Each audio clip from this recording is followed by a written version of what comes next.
Kandang baterai sangat cocok untuk ayam layar karena yang pertama efisien lahan yang bisa menampung banyak ayam di ruang sempit.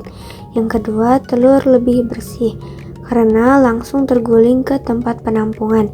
Yang ketiga mudah diawasi sehingga memudahkan kontrol kesehatan dan produktivitas ayam. Yang keempat pakan dan air lebih hemat karena minim tumpah atau terbuang, dan yang kelima yaitu lingkungan lebih terkontrol dan mengurangi stres ayam. Peralatan kandang ayam petelur closed house yang harus disiapkan yaitu yang pertama feeder gantung sebagai tempat pakan, yang kedua bell drinker sebagai tempat minum, yang ketiga ada VitaChick sebagai suplemen daya tahan tubuh ayam, dan yang keempat yaitu disinfektan untuk proses biosecurity. Yang selanjutnya yaitu persiapan kandang sebelum check-in, yaitu pembersihan dan disinfeksi menyeluruh seluruh struktur kandang termasuk selat dan peralatan. Yang pertama yaitu penebaran kapur atau disinfektan di lantai memastikan permukaan steril dan aman. Yang kedua persiapan liter atau sekam dengan ketebalan ideal. Yang ketiga yaitu pemasangan chick guard dan pemanas atau heater sistematis sebelum DOC datang sampai pemanas dinyalakan 1-2 jam sebelumnya agar suhu stabil. Yang selanjutnya yaitu pemasangan tempat pakan dan minum serta pengecekan intensitas pencahayaan sekitar 20 lux. Kemudian sterilisasi terakhir melalui fumigasi atau desinfeksi. Lalu kandang dibiarkan istirahat selama beberapa jam. Selanjutnya ada manajemen pemberian pakan dan minum. Yang pertama, tujuan dari manajemen pakan dan minum itu sendiri yaitu memastikan ayam mendapatkan nutrisi optimal dan air minum bersih sesuai fase pertumbuhan. Yang kedua yaitu mendukung pertumbuhan maksimal, efisiensi pakan, dan menekan angka kematian. Adapun jenis pakan berdasarkan fase, yaitu pada fase umur 0 sampai 14 hari merupakan jenis pakan starter dengan bentuk crumble dan kandungan proteinnya 21 sampai 23%. Yang kedua 15 sampai 28 hari dengan jenis pakan grower dengan bentuk pakan crumble atau pellet dan kandungan proteinnya 19-20%. Kemudian untuk umur ayam lebih dari 28 hari diberi pakan finisher dengan bentuk pakan pellet dan kandungan proteinnya 18-19%. Untuk starter ini untuk pertumbuhan organ dan kerangka. Di fase grower untuk pertumbuhan daging dan finisher untuk menambah bobot dan efisiensi biaya menjelang panen. Yang ketiga yaitu ada frekuensi dan waktu pemberian pakan. Hari 1 sampai ke 7 pakan diberikan secara ad libitum atau tidak terbatas. Hari 8 sampai panen dilanjutkan ad libitum tapi kontrol jumlah intake untuk mencegah kelebihan konsumsi. Selanjutnya ada manajemen brooding. Untuk target suhu awal 32 sampai 34 derajat Celcius di hari pertama, kemudian turunkan 2 sampai 3 derajat Celcius setiap minggunya. Penerangannya 24 jam penuh di minggu pertama, baru diturunkan setelah anak ayam mulai beradaptasi.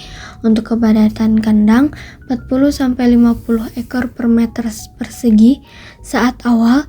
Kemudian peraturan kelembaban dan ventilasi cukup lembab, ventilasi baik tanpa draft langsung.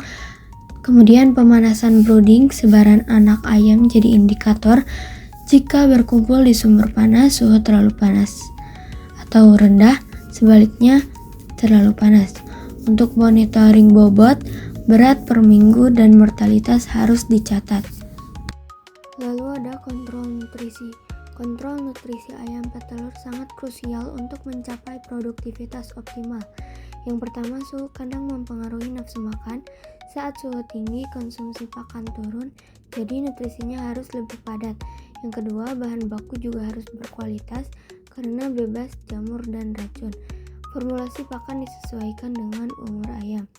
Dengan nutrisi yang terkontrol, produksi telur stabil, kualitas cangkang bagus, dan efisiensi pakan meningkat. Kemudian vaksinisasi dan pengobatan. Manajemen vaksinasi ayam layer atau closed house diantaranya yaitu yang pertama, jenis vaksin dan teknik. Umur 30 hari, AI atau inaktif, suntik dada 0,35 mili, ND dan IB aktif, tetes mata atau hidung. Gunakan autoinjektor untuk efisiensi dan dosis akurat. Yang kedua, tenaga vaksinator dilakukan oleh petugas terlatih untuk akurasi dan minim stres. Wajib vaksin meski kandang tertutup atau risiko tetap ada. Program sesuai umur dan risiko lokal atau revaksinisasi bila perlu. Strain vaksin harus sesuai virus lapangan dan didukung biosecurity serta sanitasi ketat untuk hasil optimal. Selanjutnya, sanitasi kandang closed house. Yang pertama, untuk kotoran dibuang otomatis via konveyor untuk mencegah penumpukan. Yang kedua, udara sama dengan ventilasi dan cooling pad untuk menjaga sirkulasi dan disinfeksi rutin.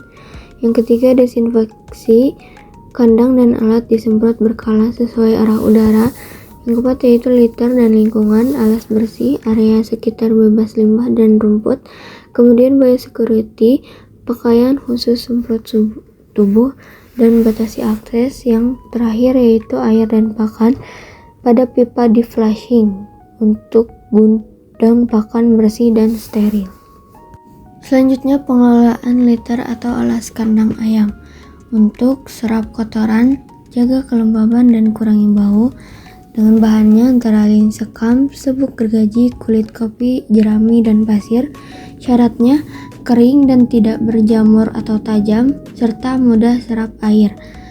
Untuk faktor penurunan kualitasnya yaitu pakan tinggi protein atau lemak, airnya tumpah, ventilasi buruk, litter tipis, dan ayamnya padat. Dampak dari litter basah yaitu meningkatnya amoniak menjadi CRD, ayam dingin menjadi tumbuh lambat, lalat penyakit, kulit dan sendi rusak. Yang terakhir yaitu manajemen starting DOC layer. Untuk kandang sendiri harus bersih, hangat pada 30-35 derajat Celcius dan brooder aktif.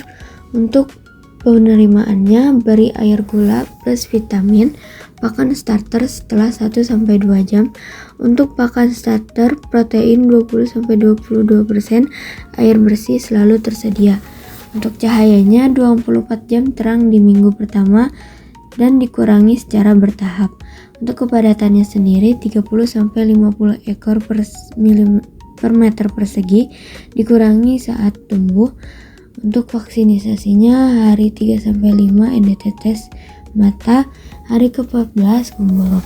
Dan terakhir ada pemantauan, cek suhu, nafsu makan, mortalitas, catat data harian.